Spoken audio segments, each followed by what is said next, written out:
So we are starting today with band theory or band structure of solid and role of doping on the band structure. तो band structure या band theory क्या कहती है बेटा? Band theory सबसे पहले कहती है कि आपके जो सॉलिड्स होते हैं ना, सॉलिड्स के अंदर दो टाइप के बैंड क्रिएटेड होते हैं, दो टाइप के बैंड बन जाते हैं। एक होता है आपका वैलेंस बैंड और दूसरा होता है आपका कंडक्शन बैंड। ठीक है, ये सॉलिड्स के अंदर दो टाइप के बैंड होते हैं, एक वैलेंस बैंड, एक कंडक्शन बैंड। अब ये बॉन्ड्स कैसे क्रिएट होते हैं, ये बैंड कैसे बन जाता है?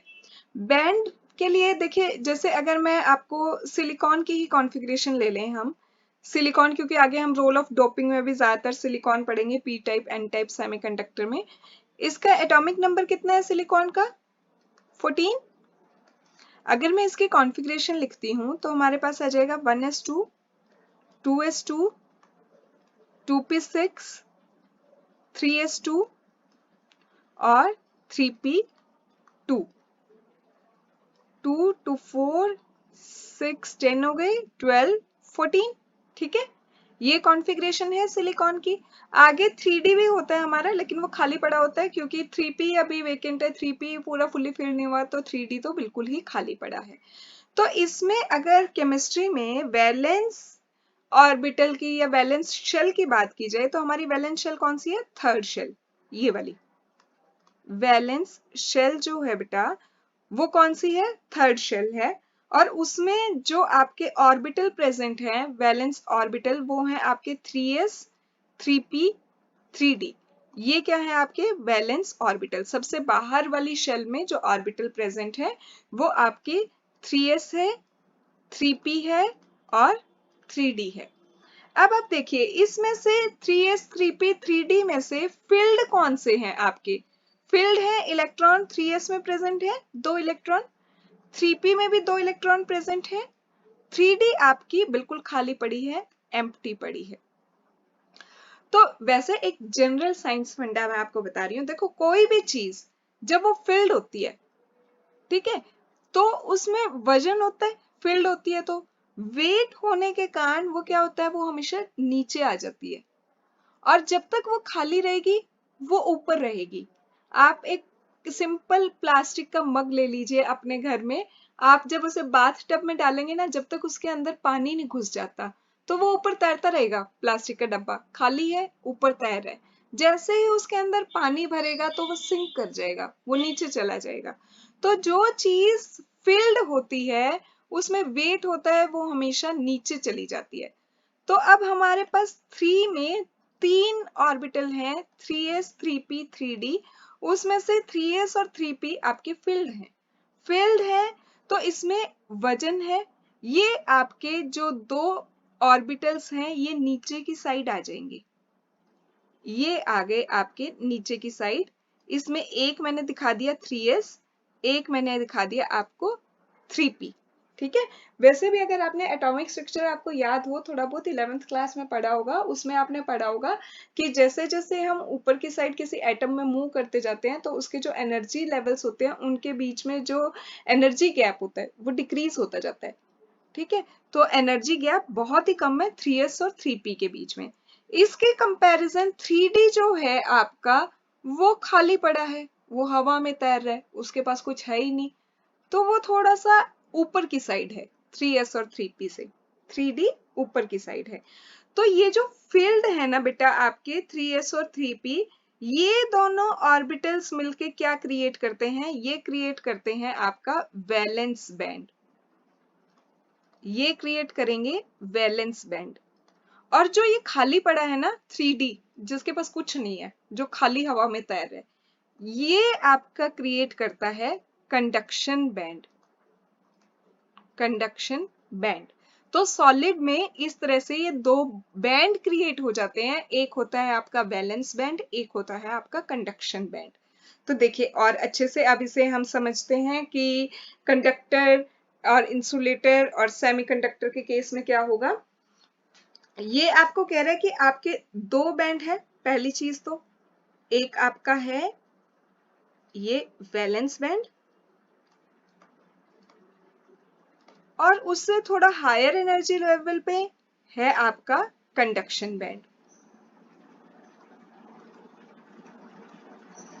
इन दोनों के बीच में बेटा ये जो एनर्जी गैप होता है ना, वैलेंस बैंड और कंडक्शन बैंड के बीच में, इसको हम बोलते हैं फॉरबिडन एनर्जी। फॉरबिडन एनर्जी,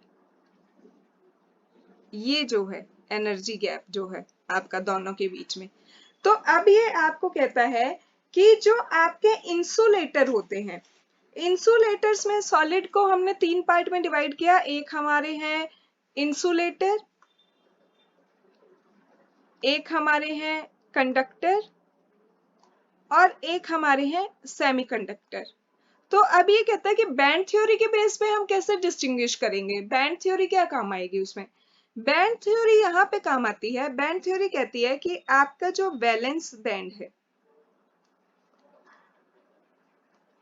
और जो आपका कंडक्शन बैंड है,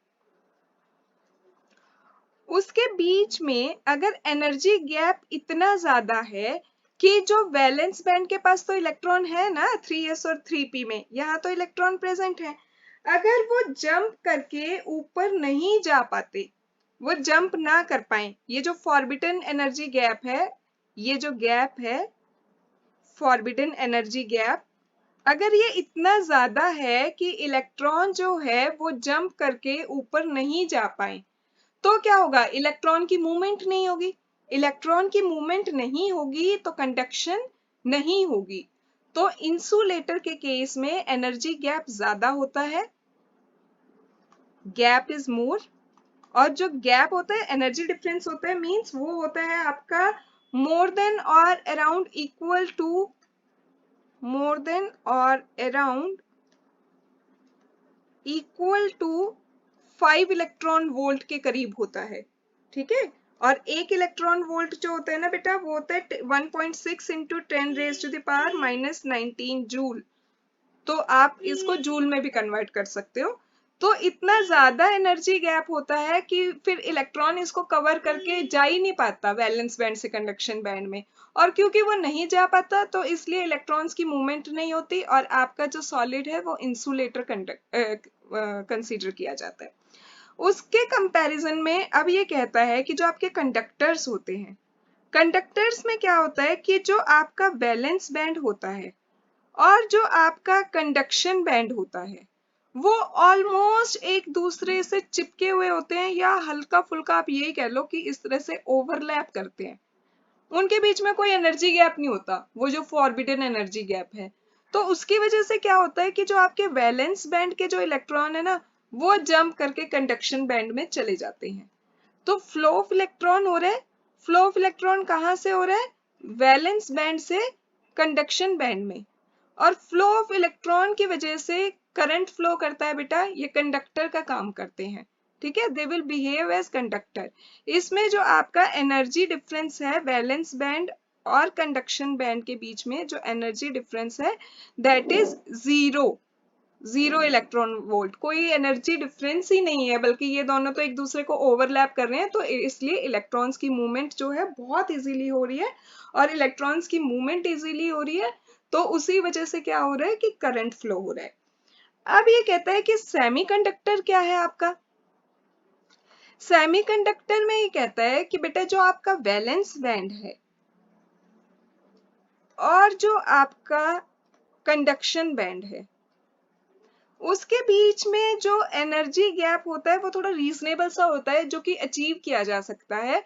कैसे अचीव करोगे, बैठे बिठाए तो होगा नहीं, आप हीट कर दो। हीट करोगे तो थर्मल एनर्जी गेन करेंगे इलेक्ट्रॉन। भाई उनके पास एनर्जी आई है, उन्होंने एब्जॉर्ब किया है। किसी के पास भी एनर्जी आती है वो बड़ा जंप करना शुरू हो जाता है, I have gain the energy, मेरे पास तो पावर आ गई। तो वो क्या करेगा, एनर्जी गेन करेगा। एनर्जी गेन करके, थर्मल एनर्जी गेन करके, थोड़ा सा एनर्जी डिफरेंस है, नियर अबाउट 3 इलेक्ट्रॉन वोल्ट का एनर्जी डिफरेंस होता है सेमीकंडक्टर्स में।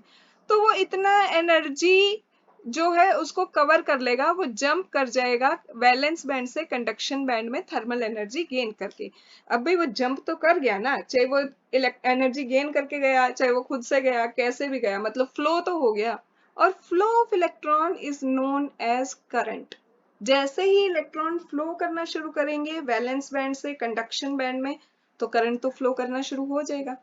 तो इस बेसिस पे हमारे जो सॉलिड हैं बैंड थ्योरी के बेस पे हमने 3 पार्ट में डिवाइड किया बेटा उसको। एक हमारे हैं इंसुलेटर, एक हमारे हैं कंडक्टर, एक हमारे हैं सेमीकंडक्टर। इंसुलेटर में जो वैलेंस बैंड और कंडक्शन बैंड के बीच में जो एनर्जी गैप होता है वो बहुत ज्यादा होता है, अराउंड 5 इलेक्ट्रॉन वोल्ट होता है, जो कि अचीवेबल नहीं होता, इसलिए इलेक्ट्रॉन जंप करके वैलेंस बैंड से कंडक्शन बैंड में नहीं जा पाते तो इलेक्ट्रॉन की मूवमेंट नहीं हो पाती, इलेक्ट्रॉन की मूवमेंट नहीं हो पाती तो कंडक्टेंस नहीं होती। उसके कंपैरिजन में जो आपके कंडक्टर्स होते हैं, ये वाला जो बनाया था हमने ओवरलैपिंग वाला, ये हमने बनाया था कंडक्टर्स के लिए। उसमें वैलेंस बैंड और कंडक्शन बैंड जो होता है वो ऑलमोस्ट एक दूसरे को ओवरलैप कर रहा होता है। ओवरलैप कर रहा होता है, कोई एनर्जी डिफरेंस ही नहीं होता। जब एनर्जी डिफरेंस नहीं होता तो इलेक्ट्रॉन्स का बहुत ज्यादा फ्री फ्लो होता है और मूवमेंट ऑफ इलेक्ट्रॉन की वजह से वो एज अ कंडक्टर बिहेव करते हैं। अब तीसरा आपका जो सेमीकंडक्टर होता है, सेमीकंडक्टर के केस में क्या होता है कि वैलेंस बैंड और कंडक्शन बैंड के बीच में ये फॉरबिडन एनर्जी गैप तो होता है, लेकिन ये बहुत ही रीजनेबल सा होता है जो कि थर्मल एनर्जी से अचीव किया जा सकता है। वो होता है आपका नियर अबाउट 3 इलेक्ट्रॉन वोल्ट। इतनी एनर्जी गेन करके इलेक्ट्रॉन जंप कर जाता है वैलेंस बैंड से कंडक्शन बैंड में। वैलेंस बैंड से कंडक्शन बैंड में जैसे ही जंप करेगा तो इलेक्ट्रॉन्स का फ्लो स्टार्ट होगा। इलेक्ट्रॉन्स का फ्लो स्टार्ट होने की वजह से करंट कंडक्ट होगा सेमीकंडक्टर्स के बीच में। तो अब ये कहता है कि आपको ये तो पता लग गया कि बैंड थ्योरी के बेस पे आपके इंसुलेटर क्या है, कंडक्टर क्या है, सेमीकंडक्टर क्या है। अब ये कहता है सेमीकंडक्टर जो होते हैं आपके वो आगे फर्दर 2 टाइप के होते हैं। सेमीकंडक्टर्स जो हैं आपके आगे 2 टाइप के होते हैं। एक होता है बेटा आपका इंट्रिंसिक सेमीकंडक्टर, एक होता है आपका एक्सट्रिंसिक सेमीकंडक्टर। इंट्रिंसिक सेमीकंडक्टर और एक होता है बेटा आपका एक्सट्रिंसिक सेमीकंडक्टर। अब इन दोनों में डिफरेंस क्या है, इंट्रिंसिक में और एक्सट्रिंसिक में? ये कहता है कि कोई भी जो आपका इंसुलेटर है ना, that can be converted into semiconductor. Insulator को आप सेमीकंडक्टर में कन्वर्ट कर सकते हो। सेमीकंडक्टर में हम कन्वर्ट कर सकते हैं 2 वेज में, ठीक है। जो 2 वेज है उसमें हम पहली पढ़ रहे हैं कि हमारे इंट्रिंसिक सेमीकंडक्टर वाली वे क्या है। कोई भी आपका इंसुलेटर है, उसके थ्रू आपने इलेक्ट्रिक करंट पास कराना है उसमें कंडक्टेंस जनरेट करने के लिए। तो क्या करो, आप उसे हीट कर दो हाई टेम्परेचर पे। Heat the substance at high temperature. आप जब उसे हीट करोगे तो क्या होगा कि जो उसके अंदर बेटा कोवलेंट बॉन्ड प्रेजेंट होगा ना, वो ब्रेक हो जाएगा। जो आपका सॉलिड है उसमें जो कोवलेंट बॉन्ड प्रेजेंट होंगे दैट विल बी ब्रोकन, वो टूट जाएंगे ड्यू टू एनर्जी सप्लाइड। और जैसे ही बॉन्ड टूटेगा, ये चीज मैं आपको ऑर्गेनिक केमिस्ट्री से बताती आ रही हूँ कि कोई भी जो बॉन्ड होता है वो 2 इलेक्ट्रॉन से मिलकर बना होता है। अब अगर ये बॉन्ड टूटता है तो ये आपके इलेक्ट्रॉन फ्री हो गए, ठीक है। तो ये जैसे ही कोवलेंट बॉन्ड टूटेगा, एनर्जी सप्लाई करोगे आप इसको, तो क्या होगा उस वजह से release of electron takes place. Release of electron takes place, electron release हो जाएंगे, बॉन्डेड नहीं रहे अब, resulting in conduction of electric current, जिसकी वजह से इलेक्ट्रिक करंट आपका फ्लो होगा। देखिए कैसे, मान लो आपका सिलिकॉन का ही स्ट्रक्चर मैं आपको बता रही हूँ। सिलिकॉन कार्बन वाले ग्रुप से बिलोंग करता है, 4 बॉन्ड बनाता है इस तरह से। 4 बॉन्ड बन गए, एक और सिलिकॉन जोड़ देते हैं।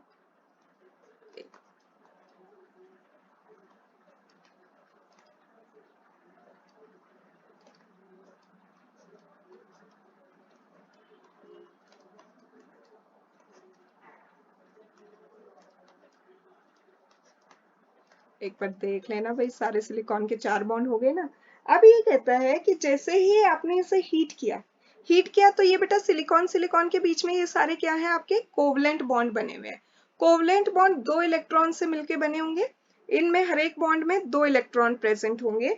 तो जैसे ही ये थर्मल एनर्जी गेन करेंगे तो कई बार क्या होता है जब आप इसे बहुत हाई टेम्परेचर पे हीट कर दोगे ना तो ये बॉन्ड टूट जाएगा, और ये बॉन्ड टूटेगा तो ये आपके इलेक्ट्रॉन जो है ये फ्री हो जाएंगे, इलेक्ट्रॉन फ्री हो जाएंगे। अब वो फ्री स्टेट में है, फ्री होते ही आपको भी फ्री होने का मौका मिलता है, एक पीरियड खत्म होता है, आपको लगता है अरे बाहर घूम के आएंगे, कॉरिडोर में देख के आएंगे, रूम में कब तक बैठे रहेंगे। तो हर एक की ये टेंडेंसी होती है, ये इंसान की नहीं, ये इलेक्ट्रॉन की भी टेंडेंसी है कि फ्री होते ही ना उसको घूमने की लग जाती है, अब मैं घूम के आऊंगा, मैं फ्री हो गया, मैं कहीं पे बंधा हुआ नहीं हूँ बॉन्ड में। तो वो फ्री होते ही घूमने जाएगा, घूमेगा मींस मूवमेंट कर रहा है, मूवमेंट कर रहा है तो करंट फ्लो होना स्टार्ट हो जाएगा। अब इसमें हमने इसको इंट्रिंसिक नाम क्यों दिया? इंट्रिंसिक नाम इसलिए दिया बेटा, आपने कोई एक्सटर्नल फैक्टर, कोई एक्सटर्नल केमिकल या कोई एक्सटर्नल एटम एलिमेंट इसके अंदर कुछ भी ऐड नहीं किया है, आपने उसी जो आपका सॉलिड था उसको ही बस हीटअप किया, आपने बाहर से कोई और एटम वगैरह का एडिशन नहीं किया इसके अंदर। तो इंटरनली ही अपने आप वो कंपाउंड जो पहले इंसुलेटर था इंटरनली वो सेमीकंडक्टर का काम करने लग गया जैसे ही आपने उसे हीट किया। तो this is known as intrinsic semiconductor, कि जो भी हुआ उसके अंदर इंटरनली हुआ, हमने बाहर से कुछ ऐड नहीं किया। उसके कंपैरिजन में जो आपके एक्सट्रिंसिक सेमीकंडक्टर होते हैं, एक्सट्रिंसिक में नाम से ही पता लग रहा है कि एक्सटर्नली कोई चीज आएगी, बाहर से कोई चीज आएगी, एक्सट्रिंसिक एक्सटर्नल फैक्टर से। तो एक्सट्रिंसिक में क्या होता है बेटा, ये बनते हैं आपके these are formed when impurities add करोगे आप, when impurities of certain element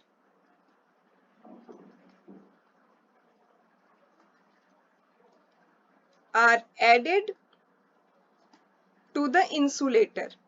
insulator के अंदर आपने इम्प्योरिटीज ऐड कर दी, ठीक है। इस चीज को हम डोपिंग भी बोलते हैं। आपका क्वेश्चन आएगा फाइनल एग्जाम में, what is doping and how it is done. तो this process is known as doping. जो आपने बाहर से इम्प्योरिटीज ऐड की उस प्रोसेस को हम डोपिंग बोलते हैं। This process is known as doping.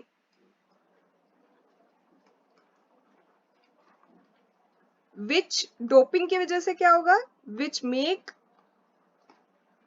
Electrons और holes available for conductivity. For conductivity कैसे, देखिए अब आपके दो टाइप के सेमीकंडक्टर हैं इसमें, एक आपके होते हैं पी टाइप सेमीकंडक्टर, एक आपके होते हैं N type semiconductor. P type semiconductor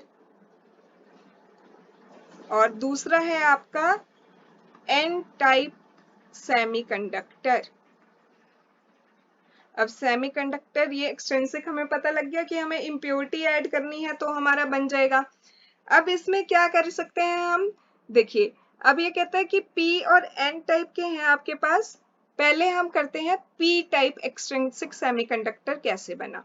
इसमें ये कहता है कि आपका सिलिकॉन सिलिकॉन का स्ट्रक्चर था इस तरह से जो अभी हमने बनाया था, सिलिकॉन सिलिकॉन सिलिकॉन, हर एक सिलिकॉन जो है वो 4 बॉन्ड बना रहा है,